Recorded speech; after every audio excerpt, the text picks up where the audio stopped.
Here's one of the latest interviews from Rock and Metal Revival. If you want to hear the whole show, go to rmrshow.com. From the brand new Queensryche album called Condition Human, there is Bulletproof on Rock and Metal Revival. And, dude, this has got to be, seriously, top 2 album. Yeah, definitely. Number 1 or number 2 on the list when we do our countdown. For sure. I love this freaking album. Yeah, this is probably the best Queensryche album I've heard since, I would say, I like the last one. I like the last one a lot, too, but I'm going back to the old days, man. Rage for Order, maybe. Exactly, and we are fortunate enough to have on the show with us, once again, lead singer of Queensryche, Todd-LaTorre. Welcome back to the show, Todd.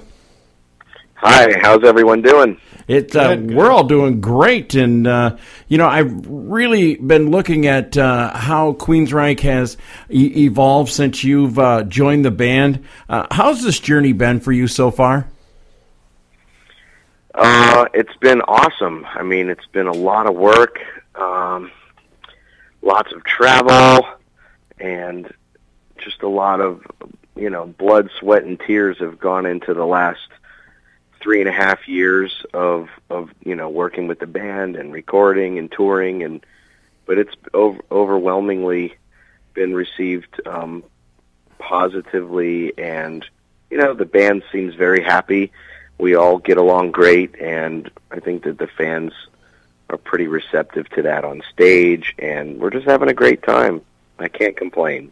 Well, like we said, we love the new Condition Human. It came out in October. We can't quit listening to it. And comparing, that's great. Thank you. Comparing the 2 albums from your self-titled release, how do you feel the band's progressed between that release and this one?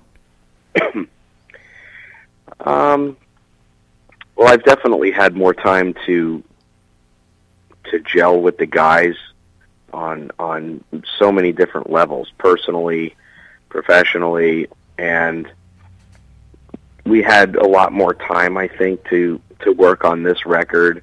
There was no deadline really to get it out and done. So I think that the material on this record reflects more complexity in the arrangements and just overall everything that went into the writing process and the pre-production and the recording. I love the first record that I did with the band. I think it's a great record. I love the songs, but this one definitely has more edge. It also has the diversity that I think Queensryche has always kind of been known for and been allowed to be able to do without being necessarily boxed in. So I just think that this one, like I say, has more complexity to it, and it's a little deeper on the content, the lyrical content, subject matter. A lot of the Queensryche material's always been kind of lyrically thought-provoking and makes you have to peel back the layers. Everything isn't quite so literal. If you look back at the Queensryche history, even as a fan reading lyrics and trying to go, what is that about? And it kind of makes you think. So, but I'm very proud of this record. All of the guys are very proud of this record, and I definitely feel that it feels a lot more like my record than even the last one. Because of naturally, I've had more time to get closer to the guys even more, and with our experiences, it just provides a better working environment. You're not afraid to tell somebody if you don't like something, or try something different, and so we're all very much equal, writers on the record, and it's just been a great process. You hope that it just translates well when it's all said and done. So you never know how that's going to be received. Well, I love that it's not predictable. There's a lot of albums that have come out lately that it's like, all right, I know exactly where this song's going. It's a formula. Yep. But this album, it surprises me every freaking song. There's something in there that throws me off, that makes me pay attention to it. Was the writing process? What's your writing process? Do you guys get together in Seattle, or do you just we do everything? Ideas? I live in Florida, and everyone else is in the Seattle area. so primarily, certainly in the initial phases, it's all everyone, has their own ideas. Everyone has Pro Tools and stuff at home, and so they can track their own ideas. And then they'll send me ideas in Florida, just like an MP3 or something. I'll import that into Pro Tools. I'll play it, put my headphones on, open up my laptop, and just start either writing lyrics, or I'll turn the microphone on and just start messing around with melodies. Doesn't even have to have words, just to try to naturally see what transpires and how I feel. And then once I have something, an idea recorded, maybe I don't do the whole song, or I'll just if I feel really great about it, I'll just keep running with it. But if I'm a little apprehensive, maybe I don't feel 100% solid on what I've come up with, but I have ideas, I'll track that and I'll email it to the group, and then they'll give me their feedback because I ask for it. I'll say, what do you think of the melody here? What do you think of the notes here? And so it's a lot of back and forth. And then, of course, when we're on the road, we talk about it, and we play, they play their ideas to me, and we come up with different vocal melodies or different musical pieces or riffs or whatever.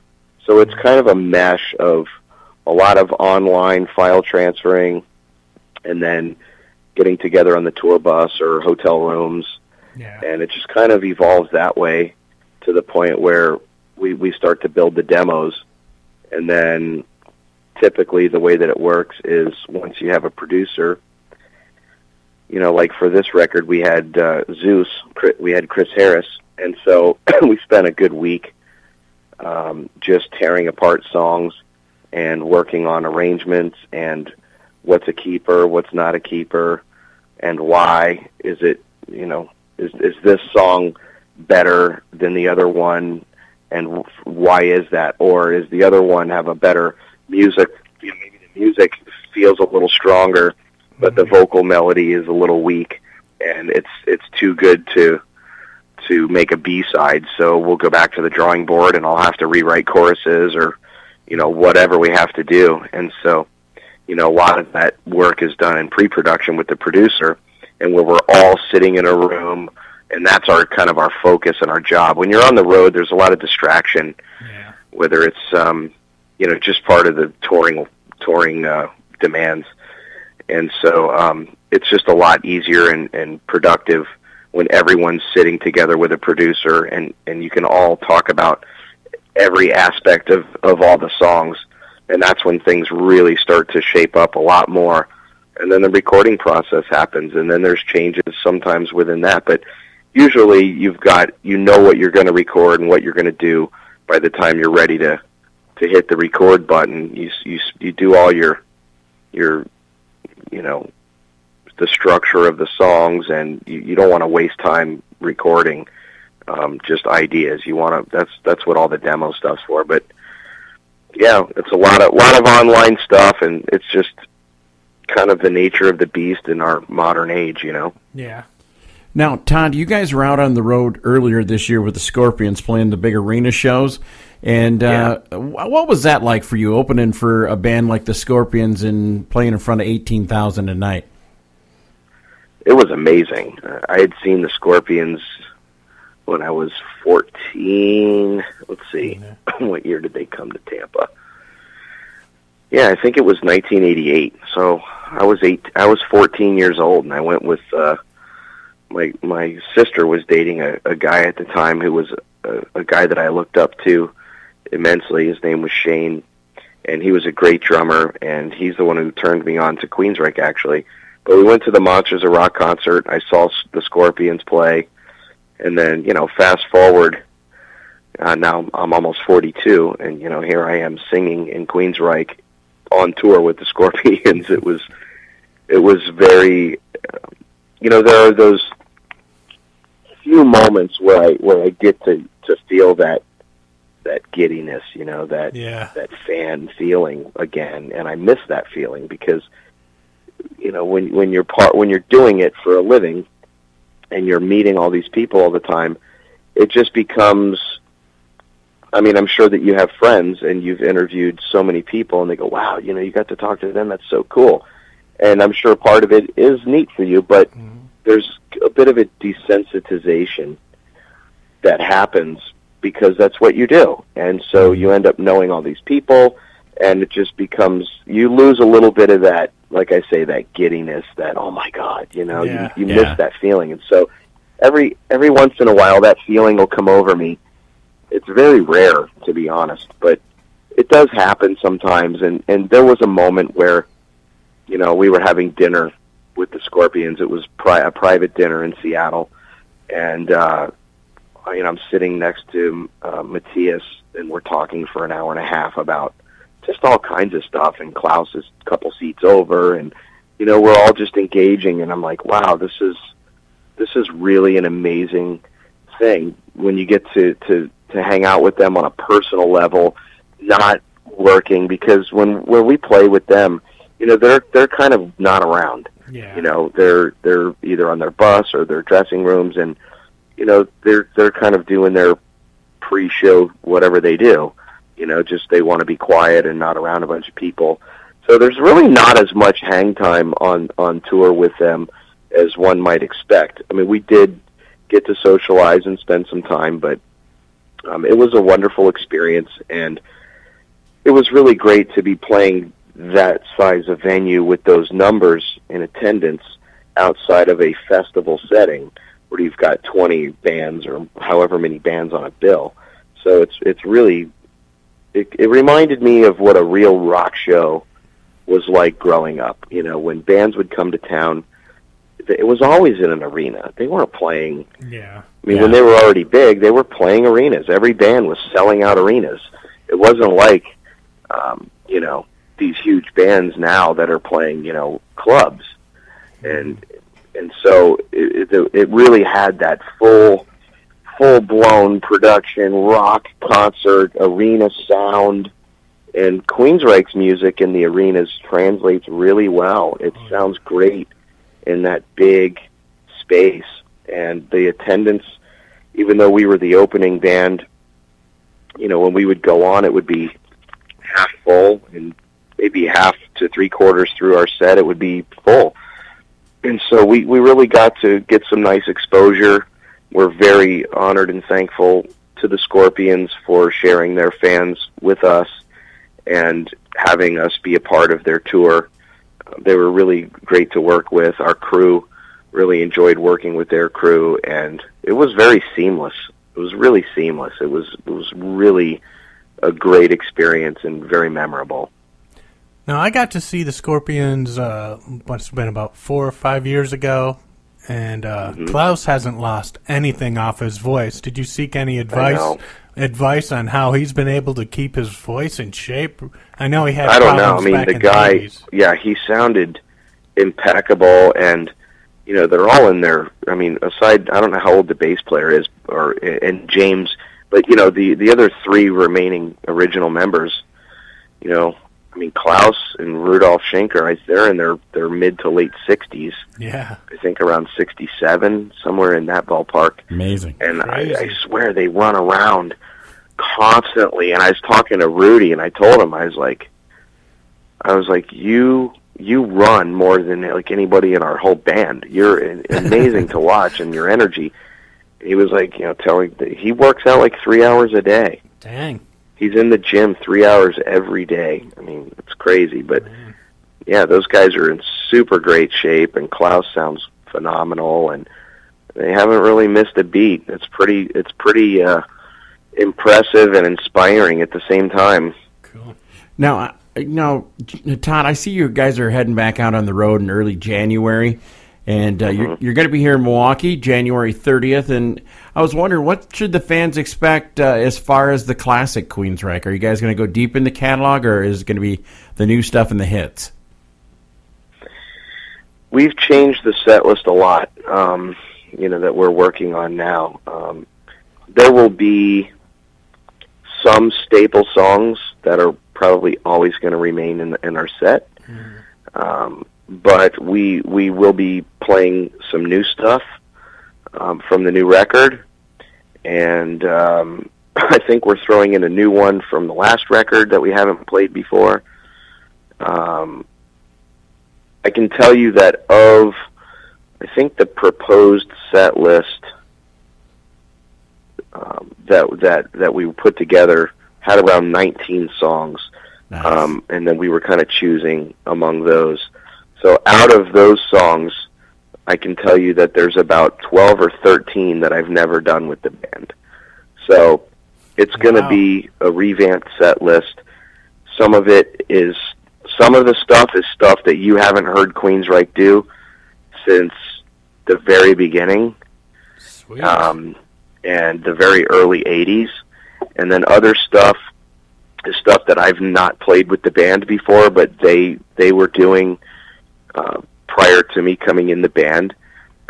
So it's a new set list, and we're super excited to be playing, new material off Condition Human, and then off of the 2013 release. And then we're still, anything that we probably play that's not brand new is going to be from the first 5 or 6 records.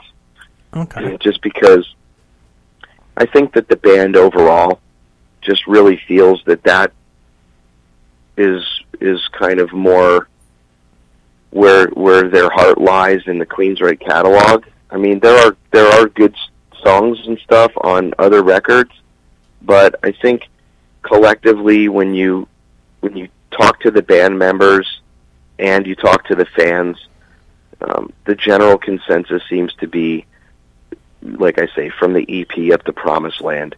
Somebody might like something off of Tribe or Here in the Now Frontier or whatever, but we really want to be able to play what we want to play, but also you try to think of the majority of the fans. There's always going to be someone that isn't happy that you didn't play a particular song or off a particular record, but you have to go with what is probably the biggest bang for the buck for the fans. And I think that we've put together a really great set list. And so it's been hard to try to get together because, it's the holidays and we've been touring for so long.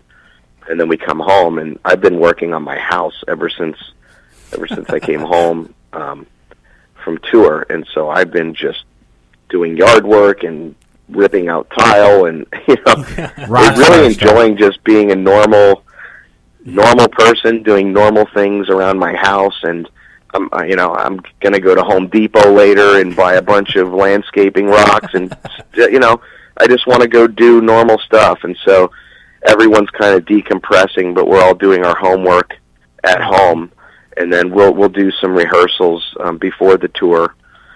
We have another show, I think, in Reno for New Year's Eve. Yeah.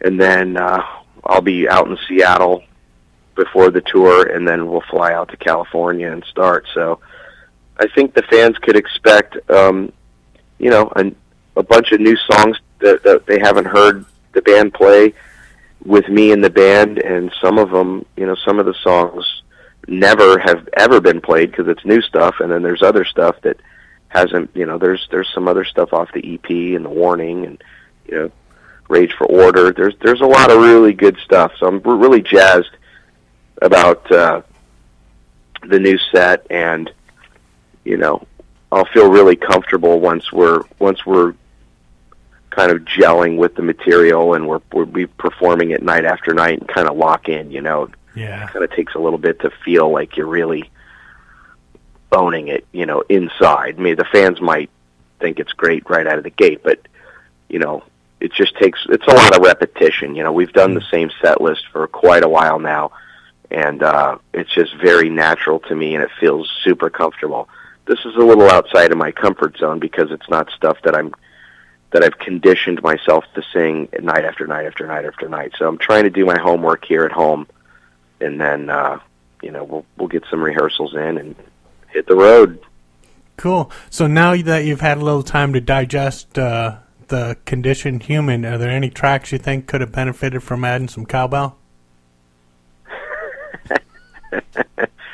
More cowbell, always more cowbell.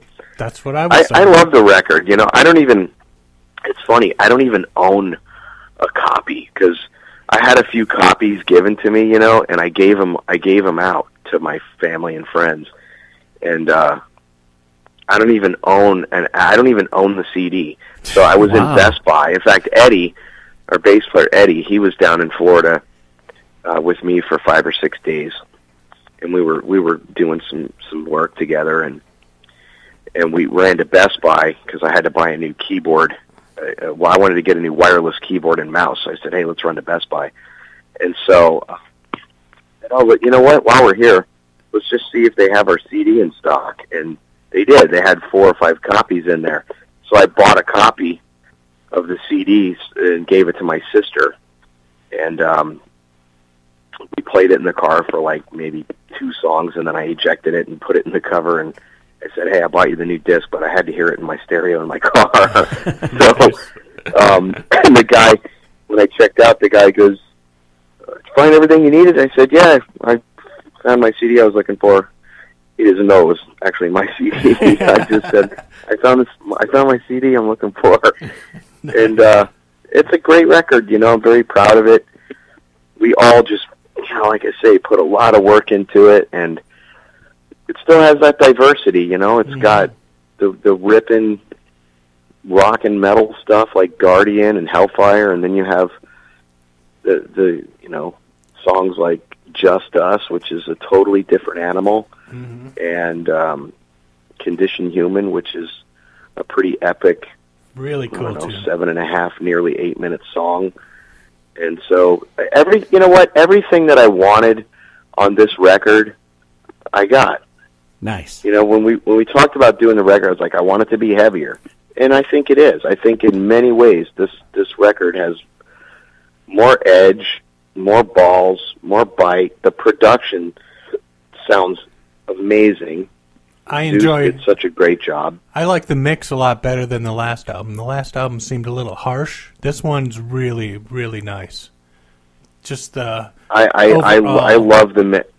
I love the mix on this record. I mean, I can turn it up really loud, and it doesn't. The volume is loud, but it's not loud in a disturbing, annoying sense. You know, there's exactly. You can have something that's loud and sound like crap. And you can have something that's loud and still very pristine and clean and clear, like Empire was. Yeah. Back in the day, I used to turn Empire up so loud in my car, and it just always sounded so dynamic and just it was so good.